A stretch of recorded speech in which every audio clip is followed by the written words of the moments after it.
ኬብሮን መንፈሳዊ ሚዲያ። በረሃው የቱንም ያክል ዝም ቢል በውስጡ ግን ዓለምን የሚያስደነግጡ ሚስጥሮች አሉት። ሰው በዓይኑ ያላየው ልቦናው ያልገመተው የቅዱሳን መኖሪያ፣ የተአምራት መገለጫ እና የእንስሳት አገልግሎት የሚታይበት ስፍራ። ዛሬ ወደዚያ ቅዱስ ዋሻ ጉዞ እንጀምራለን።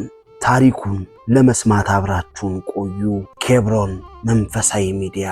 እማሆይ እምባቸው ያለ ፍቃዳቸው እየተዥጎደጎደ ካቀረቀሩበት ቀና አሉ። አባቴ መቼም የኢትዮጵያ ሀገር ሰፊ ነው።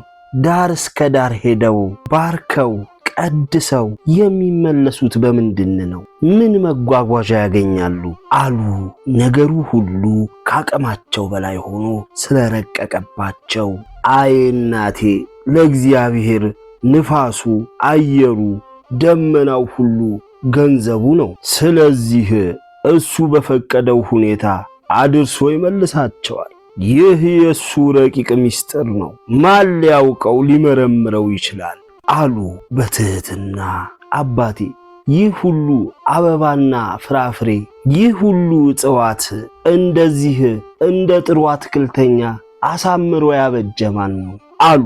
እጅግ ያስደነቃቸው ነገር ነበርና ይህ የፈጣሪ የእጁ ጥበብ እሱ የሠራው ነው። ከእሱ ሌላ ባለቤት ተንከባካቢ የለው። ወዳጆቹን እንዲህ በለመለመ መስክ ያኖራል። ፈጣሪን በምን ቃል ማመስገን ይቻል ይሆን? እናቴ ሥራው ጥበቡ ከአእምሮ በላይ እኮ ነው አሉ። እሳቸውም በአድናቆት ወደ አትክልቱ እየተመለከቱ አባቴ ከዚህ ውጪ በየበረሃው ያሉት እና እዚህ ያሉት ልዩነታቸው ምንድን ነው? አሉ። እማሆይ ሁሉን የማወቅ ጉጉታቸው ጨምሮ እናቴ በበረሃ ኑሮ ልዩነት የለም፣ ግን ለእያንዳንዱ የጸጋ ስጦታ የተለያየ በመሆኑ ሁሉም ባለለትና በፈቀደለት በዓት ይኖራል። ለጸሎትና ለቁርባን በአንድ ይሰበሰባል። ወዲያ ወዲህ ለማይሉት ቅድም እንዳዩት ሌላም እሱ በረቀቀ ምስጢሩ ባሉበት እንዲያገኙ ያደርጋል። እዚህ በረሃ ውስጥ ልዩነት፣ ትልቅና ትንሽ፣ አዛዥና ታዛዥ፣ ጌታና ባሪያ የለም፣ አይታወቅም። ሁሉ በፈጣሪ እቅፍ በአንድ መመሪያ እንደ አንድ ቃል ተናጋሪ ሆኖ ይኖራል። እንኳን ሰውና ሰው ቀርቶ የበረሃ አውሬም በአንድነት በፍቅር በአንድ ስርዓት እየኖረ ነው አሉ። እማሆይም በገነት ውስጥ ያሉ አባም የገነት አስጎብኚ መልአክ መሰሏቸው። ፍጹም በዚህ ምድር ላይ የሚራመዱም የቆሙም አልመሰላቸውም።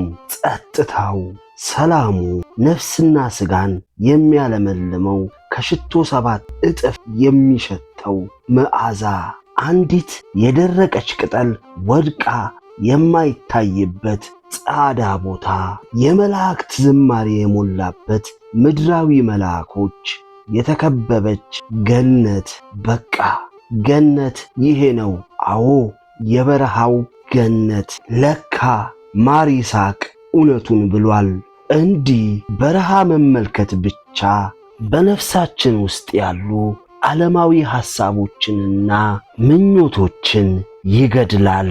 ይበልጡኑ ወደ እግዚአብሔር የምንናፍቅ፣ ይበልጡኑ የምንመኝ፣ ከእርሱ ጋር አንድ እንድንሆን የሚያደርግ ነው ብሏል።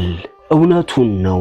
የበረሃ ገነት ከፈጣሪ ጋር ብቻ የሚኖርበት፣ ዓይን ወዲህ ወዲያ ብሎ ልብ ያን የማይልበት፣ በቃ ከፈጣሪ ጋር መኖር ብቻ፣ እሱም ብቻ ማየት ማሰብ። አቤት መመረጥ! አቤት ዕድል! በዚች ገነት በረሃ ለመኖር የታደላችሁ እናቶቼ፣ አባቶቼ እንዴት የታደላችሁ ናችሁ! እናንተ ምድራዊ መላእክቶች ናችሁ። የተወለዳችሁበት ቀን ምንኛ የተባረከች የተቀደሰች ነች። አሉ እማሆይ ከዓይናቸው የሚወርደው እምባ ሳይቆም። እማሆይ ይህንና ሌላ ብዙ ምስጢርና የበረሃ አኗኗር ሲያዩ 3 ቀን ከሰነበቱ በኋላ እዛ ካሉ አባቶች እናቶች ጸሎትና ቡራኬ ተቀብለው ከአባ ጴጥሮስ ጋር በመጡበት ሁኔታ ተመለሱ።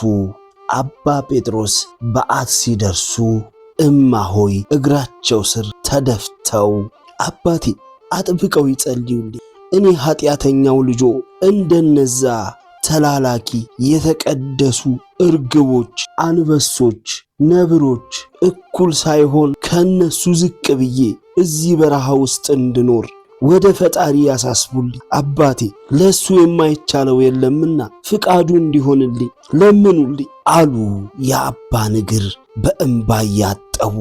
አባ ጴጥሮስም እያነቡ ከእግራቸው አነሷቸውና እናቴ የእርሶ ጸጋ እኮ ከሁላችን ይልቃል። እኔ በዚህ በረሃ 36 ዓመት ስኖር ጌታ ፈቅዶልኝ ከበረከታቸው ልካፈል ያልቻልኳቸውን እናቶች አባቶች እርሱ ፍቃዱ ሆኖሎት አነጋግረዋቸዋል። በረከታቸውን ጸሎታቸውን ተቀብለዋል። ስለዚህ ለእኔ እርሶ ይጸልዩልኝ፣ በረከት ያስፈልገኛል። ወደፊት እርሱ በፈቀደሎትና ባደረሰውት ቦታ ደርሰው ፍቃዱ ሲሆን እዚህ መኖሪያው ነውና ደስ ይበሉት።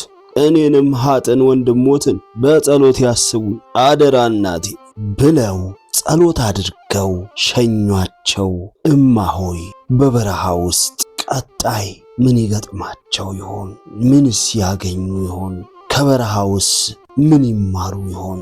ቀጣዩ ክፍል ላይ የምናየው ይሆናል። በእማሆይ ታሪክ የተገረማችሁት የተደነቃችሁት ሐሳብ ካለ ጻፉልን።